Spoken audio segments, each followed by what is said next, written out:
Bonjour à tous.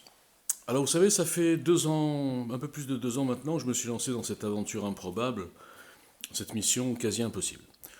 Alors le premier objectif, c'était d'arriver sur les réseaux sociaux, enfin en l'occurrence sur Twitter, pour monter une équipe. J'étais pas là pour chercher des électeurs, vu que je suis pas candidat en plus.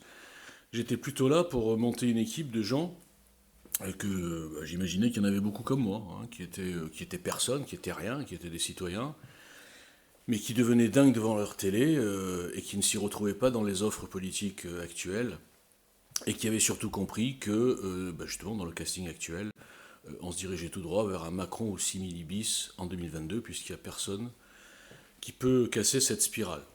Donc je pensais monter une équipe avec des gens constructifs qui allaient m'aider à solidifier le programme, qui allait diffuser autour d'eux et que ça pouvait créer une boule de neige, un vrai mouvement citoyen, mais pas un truc désordonné façon gilet jaune, sans stratégie avec des revendications syndicalistes, mais un véritable mouvement qui à terme, oui, deviendrait un parti.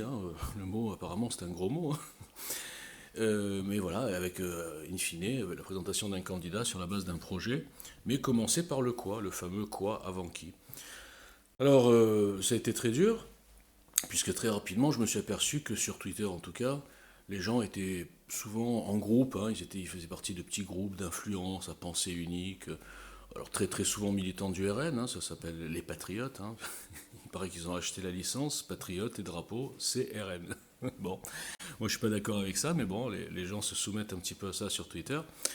Et puis après, effectivement, on s'aperçoit qu'il y a beaucoup de commentateurs, il y a quand même 99,9% de gens qui sont là pour commenter, pour râler, pour dire ça va pas, machin, pour s'offusquer, tout ce qu'on veut. Mais par contre, quand on leur donne les commandes, on leur dit voilà, vous pouvez agir, qu'est-ce que vous verriez, quelles sont vos idées, etc. Là, il n'y a plus personne. Bon.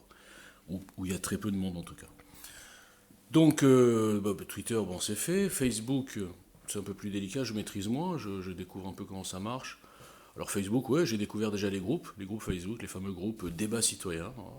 Je suis invité sur des groupes débats citoyens, et quand j'ouvre un débat citoyen, justement, je me fais censurer, on ne veut pas de mes posts, on les refuse. Alors, j'ai parlé un peu avec beaucoup de gens, et j'ai compris qu'il y avait un rejet de la politique. Dans la tête de tous ces gens, en fait, ils confondent. Moi, personnellement, je rejette les politiciens, je rejette la classe politique, je rejette la caste politique, je rejette, je rejette ça. Mais la politique, c'est autre chose. Il n'y a aucune honte à faire de la politique, tout est politique. Je veux dire, si on voit la définition du mot, tout est politique. Et malheureusement, je suis au regret d'informer ces gens-là qu'on ne peut pas changer les choses si on ne prend pas le pouvoir. Pour prendre le pouvoir, ça passe par la politique. Alors je sais, il y en a qui vont me parler de guerre civile, prenons les armes, patriotes, réveillez-vous. Vous savez, il y a des mouvements presque paramilitaires là, qui me font rire d'ailleurs, parce que ce qui est fou, c'est qu'ils ont beaucoup plus de succès. Les gens adorent ce genre de choses. On leur met un drapeau français, on leur met la Marseillaise, on leur met des images avec des fusils, on leur rappelle les résistants, etc. Ils seront en guerre civile, ils sont très chauds là-dessus, ils regardent les vidéos, ils sont prêts à adhérer, à aider le mouvement, pour faire quoi? Ils savent pas, mais en tout cas ça fait bien, ça fait patriote. Alors moi je suis pas du tout là-dedans, je suis plutôt un type constructif. Les positions du programme sont assez radicales, il faut dire la vérité, mais la méthode est différente. Et c'est pour ça que ça peut gagner.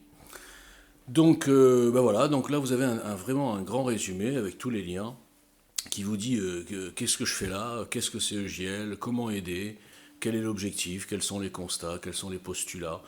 Bref, vous avez tout. Alors, je sais que c'est plus, comment dire, c'est plus confortable de commenter l'actualité, de râler mais sans rien proposer. Mais moi, c'est pas la voie que j'ai choisie. Si j'avais choisi cette voie, j'aurais été une starlette sur Twitter. Vous savez, il y en a beaucoup des starlettes sur Twitter, des influenceurs. Ils font des petites ironies sur l'actualité, des petites remarques et tout le monde dit ah ouais, qu'est-ce qu'ils sont forts. Mais si vous leur demandez bon, ok, alors qu'est-ce que tu proposes, il n'y a plus rien. J'ai passé 2 ans à interpeller ces gens-là. C'est le vide total. Et pourtant, ils ont du succès. Ce sont des gens très constructifs qui participent à l'élaboration d'une solution. Bon, enfin voilà, donc en tout cas, Twitter c'est comme ça, et maintenant je verrai Facebook. Et hors les réseaux sociaux, c'est sûr que c'est pas facile.